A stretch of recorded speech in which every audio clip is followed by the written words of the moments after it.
Ladies and gentlemen, welcome back to the main stage here, HR Week 2023, all about innovative HR throughout the day, unpacking those ideas, those conversations that we're going to have all around the topic to help you make sense of really where we're moving forward and beyond. Right, all on now to a topic which is certainly important for all of us, well-being, agile well-being. We're going to jump into a healthy, productive discussion in terms of a panel discussion, really how to embrace agile well-being practices, really to help our employees, help our organizations thrive, and certainly move forward in the right direction. So let's bring in right now our moderator who's going to shape this conversation certainly in the right way. From Agile People Slovenia, Maja Majstorović Hajduković. Maja, come on in. Hi, Peter. Thank you. Good morning. Hello. How are you? Great. I had a few technical issues, so it was a bit nervous, but really? I'm here. So we are seeing each other. So it's great. We don't need to know any of that because you're here, I'm here, the audience is here, and I'm sure your panel's here as well. Listen, I'll leave it over to you now and join you back just a few moments just before you finish. Thank you, Peter. Thank you. So, hello. Yeah, hi again. I'm Majstorović Hajduković, founder of Agile People Slovenia, and I'm really excited for this panel today because I truly believe the importance of well-being in companies as a fundamental aspect of organizational growth. But before we start, please just, I will take a minute or so to quickly introduce my lovely panelists. So I would like to welcome from New Zealand, Cheryl Tansey. Hello, Cheryl, or good evening. It's almost midnight, I believe, in your side of the world. Yeah, it is. Yeah, thank you. It's lovely to be here. So thank you for being here. So Cheryl is the founder of Agile Wellbeing, and currently she also leads Agile Enablement within one of the New Zealand's leading banking institutions. So again, hello. And also thank you for being here, Tamara Dimitrijević. Tamara is joining us from Serbia, and Tamara is a co-worker relations manager at IKEA Southeast. And currently her main focus is well-being and exploring how to have more of it for everyone. Our two other panelists, so Cristina and Perry, cannot join us today because of the health and personal situation. So we wish them all the best, and I'm sure that there will be another opportunities for them to share ideas and knowledge. So all the best to Cristina and Perry. So, okay. Let's start with our Agile Wellbeing panel. First, to put it in some perspective, I think that we all agree that these days we are seeing companies that are increasingly recognizing the significance of creating a work environment that prioritizes employee well-being. And I'm also excited that during this year's HR Week conference, we are opening well-being discussions on several talks and panels, not just on our panel. So one approach that has gained significant traction also is the integration of agile well-being practices and mindset. So idea for today's panel is just to dive into the topic of agile well-being from various perspectives, from business, team, individual. We will give you some examples or hopefully give you some interesting thoughts or ideas that you can take and make them your own in your agile well-being journey, and hopefully to show you that well-being is not just a side project, but it's a part of the organizational growth. So to start with, let's start with both of you ladies, Cheryl and Tamara, and let's start with the why, I guess. Why do you think it's important to have a well-being strategy in our companies? So maybe Cheryl, you want to go first and share your perspective on this question. That's a really big starting question, but a great starting point. From my perspective, the reason it's so important is because we're working with humans, and we aren't robots yet. We have really individual needs and ways in which we operate and perform, and understanding what drives us and what ultimately helps us to be at our best when we're at work is so key to unlocking all of the great things that you want to get with your people. So I think the well-being, the why, is recognizing that when people are well at work, they are their best at work, and you're going to get the best with them. I prefer to say with them rather than from them, as if there's something to take from them.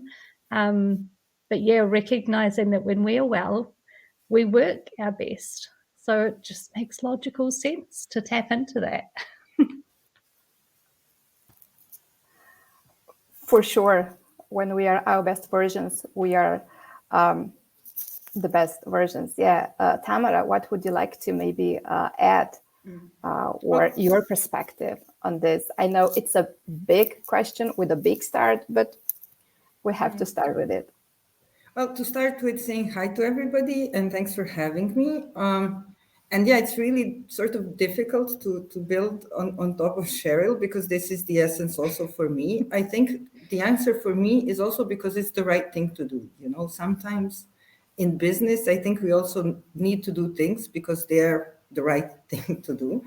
And sort of thinking about well-being of our coworkers is also the right thing to do. And then on top, yes, it helps us all sort of be better and work better and meet whatever our goals or purposes better. So for me, yeah, I would add that. Great.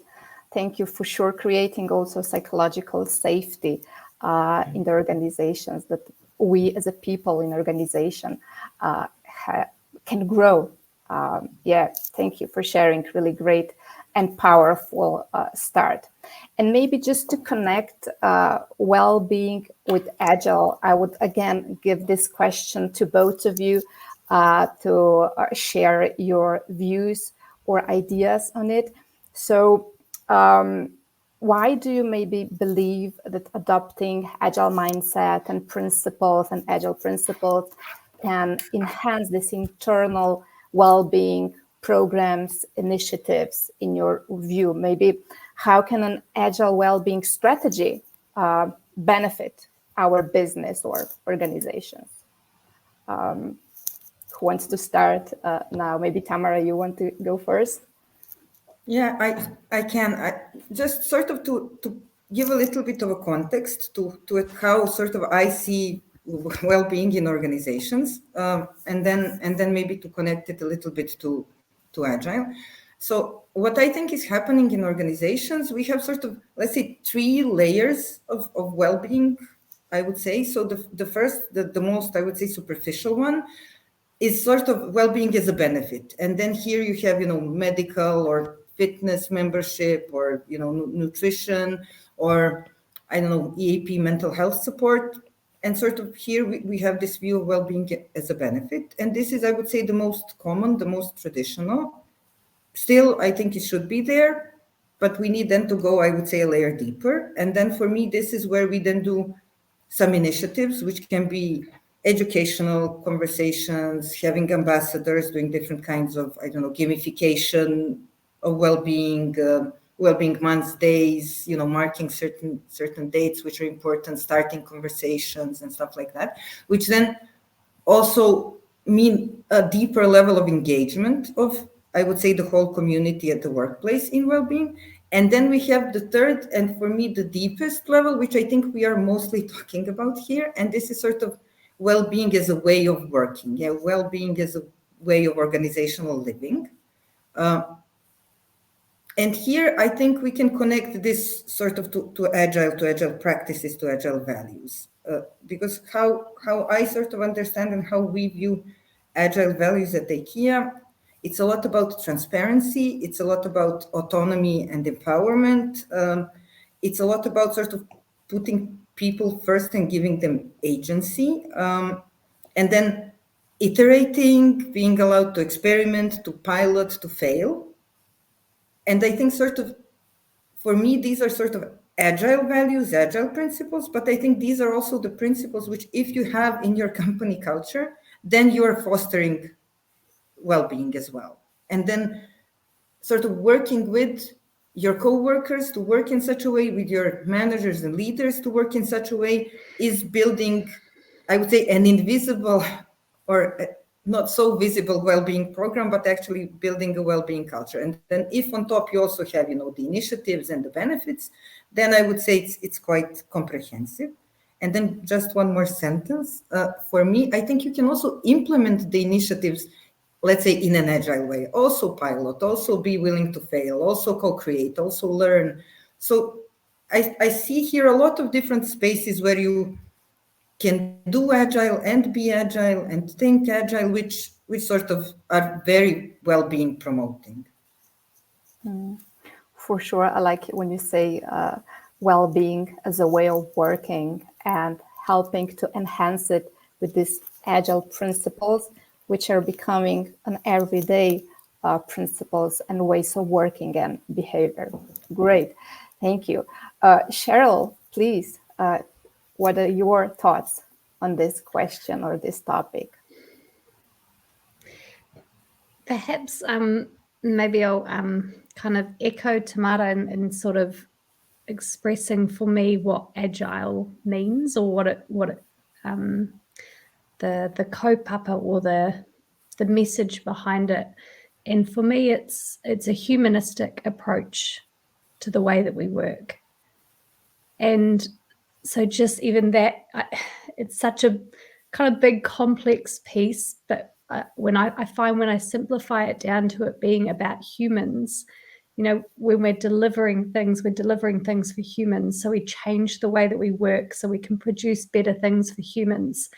And if we take these same concepts and how we work, it's about understanding the humans that are in there.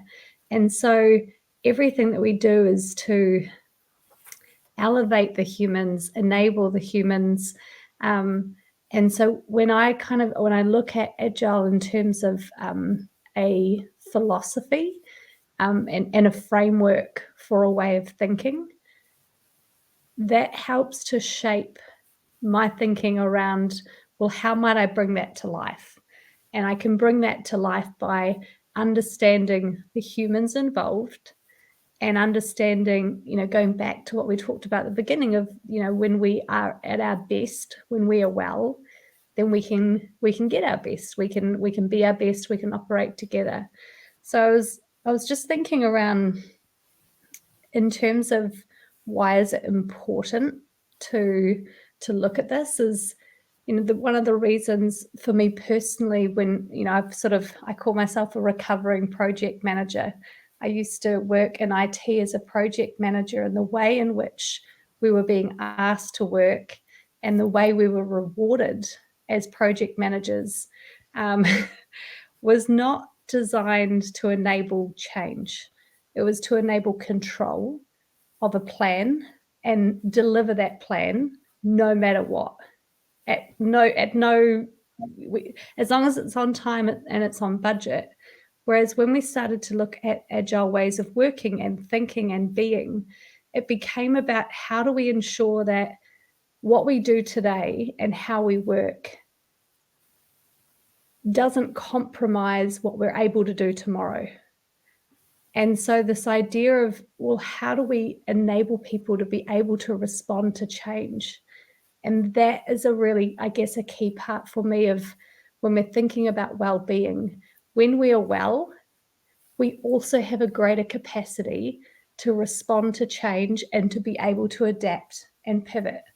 So it's sort of, if you want to have that team or that group of people who can handle all of that change, we need them to be well in order to be able to show up and keep doing that. So yeah, I think the agile principles and values have asked or demanded of people this ability to respond to change, which we're now realizing is essential to be well in order to be able to maintain that level of change and intensity. So it's been quite a cool progression that I've enjoyed seeing, is now that we're asking for these ways of working, what state do we need our people to be in order to be able to do that? And it's becoming much more evident now that we need our people to be well.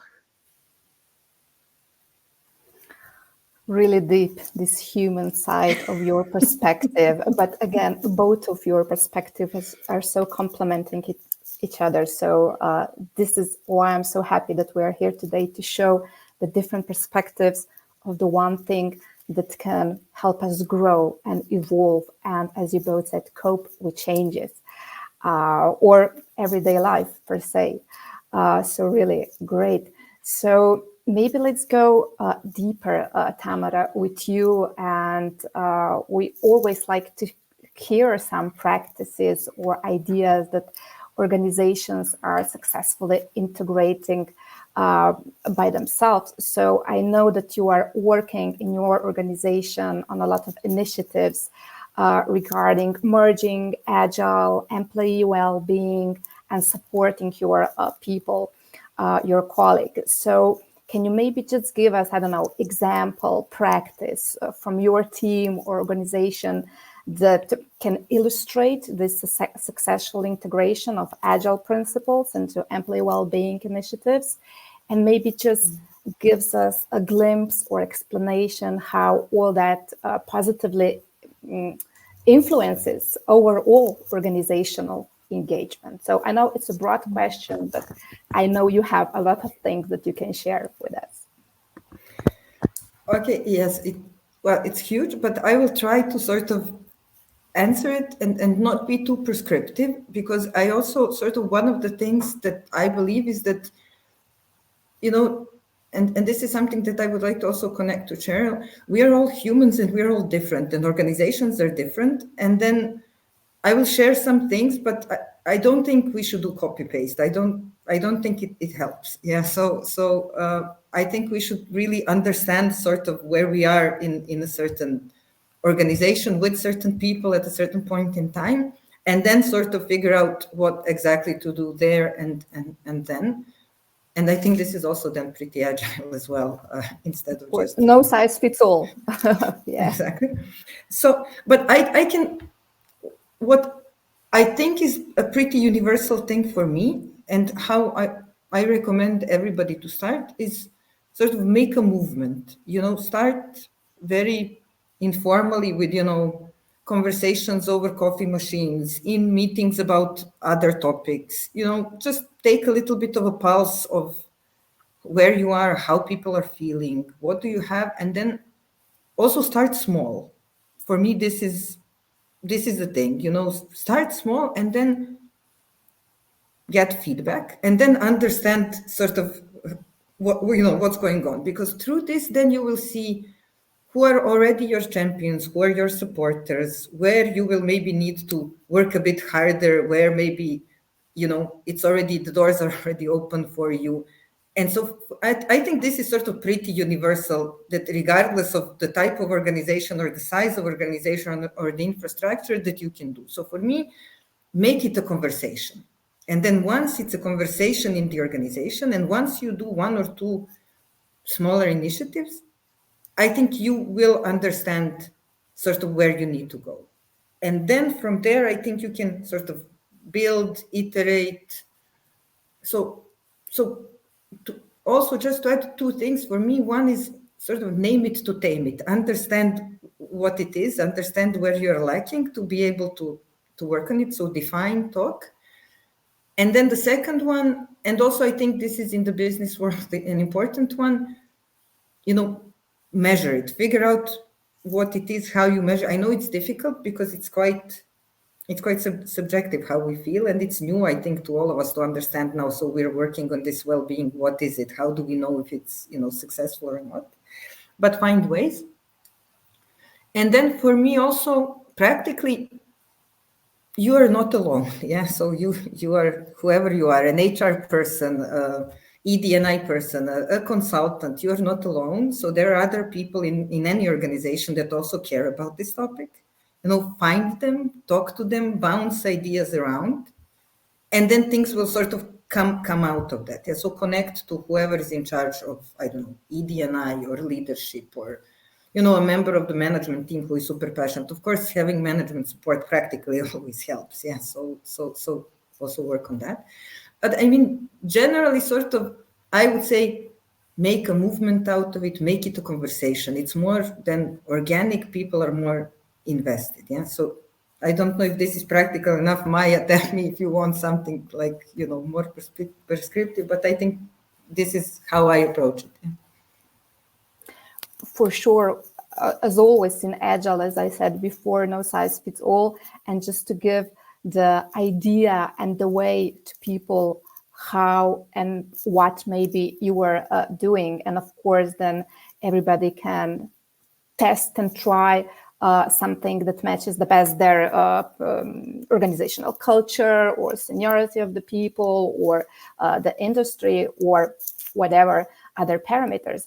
But maybe in this movements that you have collaborated or embraced them, can you maybe just share one or two, maybe, I don't know, maybe milestones or successes that you find them as important in this process of implementing well-being programs, just maybe to give this light to maybe other HR colleagues who are maybe struggling with the idea of initiating agile practices and involving various teams and business leaders when creating well-being programs. Maybe just some your successes or milestones that you find them important, let's say. Sure. So then also to connect to the previous question and the previous answer, and then to get more specific. So what we are trying to do is really sort of do well-being as a way of work, well-being as a way of living, and putting people at the center of literally everything we do, and making decisions, always thinking not only about is this a good business outcome, but also how does this then impact, because in parallel we are leading people and leading the business. Yeah, and then so how does this whatever is the decision impact business, but also how does it impact people and their well-being? Yeah, and that then means really sort of systemically working with everybody in the organization, to be a leader in a way, to be a promoter of well-being in a way. And then this is sort of this deepest layer that we're working on, but we also have, of course, one-off initiatives. And then if like promoting, I don't know, women's health or men's health, or some kind of gamification where people compete in, I don't know, the number of steps they take, so a lot of different levels of things that we're doing. But so if you ask me for successes or KPIs or things like that, I mean, we also measure things, and then numerically, we also know that we are improving on certain parameters. We ask people things like, do you feel supported to handle your workload? Or can you be yourself at IKEA? Yeah, and we see, since we have started, since well-being became a conversation in the organization, we simply see also these KPIs improving. But for me, this is just sort of a tip of the iceberg. What we get is a lot of, spontaneous feedback. And for me personally, this is the most meaningful. It's not necessarily a super business outcome, but for me personally, the most meaningful is when people approach us and say, this is really improving my quality of work life. Yeah, so that's the one. But then the other one, and this is where I think Cheryl was on point really, is that we see that people are more likely to accept change, easier to adapt to change, more resilient when they need to implement change, when they need to initiate change. And so this is sort of, it's practically impossible to measure, yeah? But simply the change management process is also different than what it used to be, yeah? And this is, I think, for the people and for the business, a super great benefit. Great quality of of work that is getting better. I think that this is really important what people say to you, and then you are coming to these changes that is not just a side project, but that well-being is becoming part of the everyday work or just being in organizations. So really great. And thank you for being open and share it with us. Maybe Cheryl, let's go now into more from this team business perspective into a more individual well-being perspective, where you have a lot of experiences. So I would just maybe ask a really personal question if you want to share. So maybe how your personal experiences with Agile approach influenced your well-being during some significant life changes or challenges. And in the perspective of that, how do you believe sharing the foundations of Agile mindset and principles can help individuals, humans, to find a way forward in uncertain times, basically, from your experiences, from your perspective? Yeah, of course. I'm usually pretty open when it comes to sharing, and it's taken me a few years in my career to recognize there isn't an in work and out of work version of me. It's one human. Wearing different hats can be pretty exhausting, and so I'm pretty open and transparent. I think having worked with you, Maja, and experienced some life events since we've been working together, one of the biggest life challenges for me was out of work, but has a big tie to my work, which was becoming a mum for the first time. And the shift and the change for me was phenomenal and completely pulled apart who I thought I was and took me on a journey of rediscovering who I was. And, the element of change, I fundamentally was going through this change journey myself, which I think at some point I probably need to go through with a pack of Post-it notes and map out that journey to understand it even better. But through that change, I realized, I really hit a really low point in my life in terms of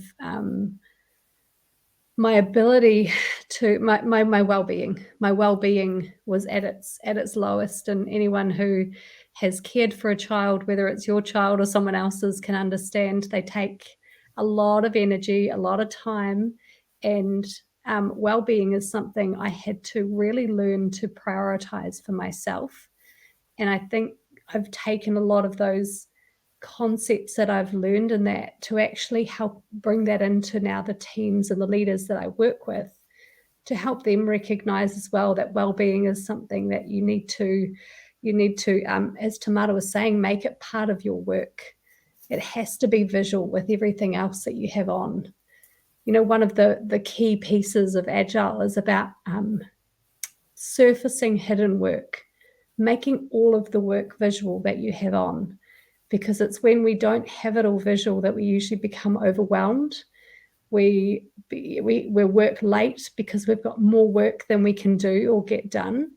And so making things visual. So when I was going through that really challenging transition of becoming a mother and learning to keep this little human alive and trying to run a business at the same time and trying to be these dual personalities, I had to sort of reimagine and take a lot of the concepts of Agile, because that was a foundational human framework that I actually found I could apply into this challenge I was now facing.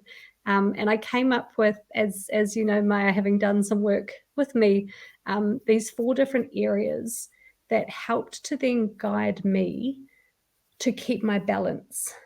And I made them all the same letter to make it easier for my brain to remember, but they are compass. So what is my direction and where am I going? I may never get to that point, but at least, as a human, having somewhere that we are moving towards having something that we're working towards is so key to our well-being. When we are lost or we are stuck and we don't know which direction we want to go, it is one of the biggest drainers for our well-being. So understanding a little bit more about who I wanted to be in this new frame of life. The next one was around cadence.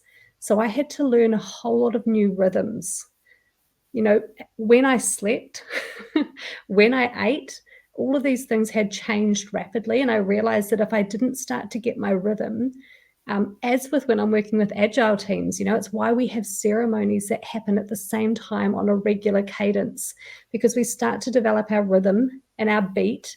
And once we can start to do these things on a regular basis, we can, you know, have little pieces of well-being often enable us to develop that.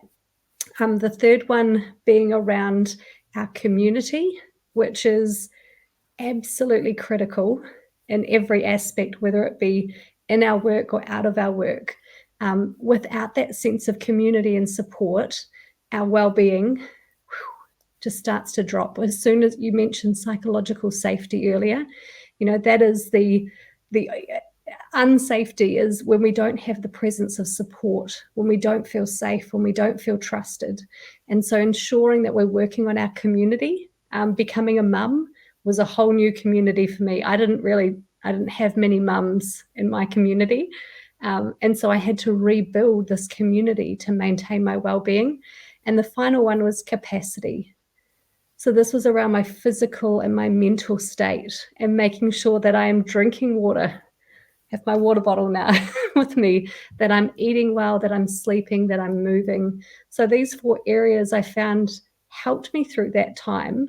And I since now use these with the teams and the organizations that I work with as a guide, or, you know, 4 areas that if any of those are depleted, we'll often find there's an imbalance of well-being. If we've lost direction, if we're not looking after ourselves, if we don't feel supported, or we've got irregular rhythms happening, they tend to throw things out of balance. So if that's helpful for anyone else in terms of, you know, if you're noticing your balance is a bit off, maybe check in on those 4 and see, do any of them need a little bit of love? And just like when we're building products in Agile, you can kind of compartmentalize them. You can break it down. And as Tamara was saying, you can measure them.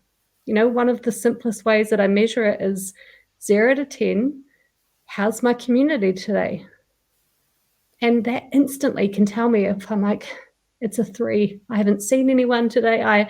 Now I have like a guide and a number that I can help me guide to say, oh, my compass is a 10. I know exactly where I'm going. I now know I don't need to focus my energy on that area, but I need to work on my community. So you can take, you know, little concepts like these, use a numerical number, as Tamara was saying, if you can measure it. And the measurement is not there in my mind to be at a 10 out of 10 every day, because it's not always realistic. It's to help us prioritize where our energy and our effort needs to go until that one starts to go up. And sometimes this one goes up and this one starts to go down, so we can shift attention over there. So that's an intense personal experience of mine, and some ways in which I managed to get through it and got a whole lot of learnings that I can now use in the work that I do. Thank you for sharing. And thank you also for mentioning the 4 C's. So the cadence, capacity, community, and compass, because I will connect with a time when we work together. And I remember that we had discussion, and I think these are more or less your words, that achieving agile well-being in the workplace can be challenging, but that our aim should be to simplify the process. And the more that we prioritize well-being, the more successful and productive our workplaces become. And also all the 4 C's that you mentioned also helped you, as well as working with your teams. So maybe just in the connection, in really in short answer, what is maybe your advice for the teams in a fast-changing environment? which approach they can use to enhance the well-being and productivity. You have mentioned few, but maybe let's say just one to add on or to be more specific if you want. Maybe just to build on what I said before around visualizing your work. So as Tamara was mentioning before, how can you make it part of your work? So for example, at the moment, I'm working with a whole lot of Scrum Masters. And one of the things that I'm asking them is, how much time are you putting towards your well-being at work at the moment? And how are you visualizing that? How are you putting that against all the other priorities that you have in the day? And what they're focusing on might be going for a walk at lunchtime or eating a healthy lunch or whatever the thing is for them. And I'm encouraging them to create a ticket or whatever your workflow is that you have in your team. Visualize that as something, as a task that you need to do, like every other task that you have, and ensure that you are prioritizing that with everything else. And so, it's a really it's a simple tool or a tip that you can do is make your well-being activities, turn them into actions, create them as an action like you would for any other piece of work, and put it on your list with everything else that has to be done, and notice if it's not getting done or if it's sitting at the bottom of the list. So I think visualizing the actions that you're taking for your well-being is a first start, because then at least you can start to look at whether they're happening, how regularly they're happening, or if they're not, or if you're noticing you're doing a lot of them, what's the impact of that? Are you noticing the benefits? So yeah, visualizing your well-being actions is a really powerful one to start becoming aware of whether or not you're actually making them happen in your day. For sure, it's a great start with visualization. And connected with our visualization, I'm looking at the time. We have 2 more minutes. So just to wrap up our panel or this amazing discussion, can each of you, because this is HR Week and a lot of colleagues from HR are listening and leadership, maybe what is your advice? How can HR support agile well-being in companies? What should be their main approach or idea? Just in a nutshell. Maybe Tamara, if you can share. Sure. Well, for me, I mean, the most important thing I think is that and this is connected a little bit to what Cheryl was just saying, I think you should sort of prioritize it also for yourself. Yeah, I mean, in terms of, put it somewhere high in the agenda, because I think also for us as HRs, well-being wasn't traditionally a part of, the conversation. And I feel sometimes that it's still not getting sort of its rightful place. So I would say in Agile, we're talking a lot about prioritization and understanding what are our priorities. So I would say, move it from wherever it is now in your priority list to the top, and then track it. Yeah. So I think, and don't be afraid to fail. Yeah. Do a pilot, understanding that it might fail, and learn from it. And it's fine if for the first time it's not like a super greatest initiative ever. Yeah. Not being perfect, but good enough. Yeah, for sure. Thank you. And Cheryl, what are your thoughts on that? I think if you can get as close to the people that you are trying to help with their well-being, the better. If you can get in and start talking to people and asking them, what do you need in order to be well? And just starting with that question, if it has to be a poll or something digital, then you can do that. Otherwise, go and spend time with groups of people that you're helping and ask them, because that's going to give you the insight that you need. Great.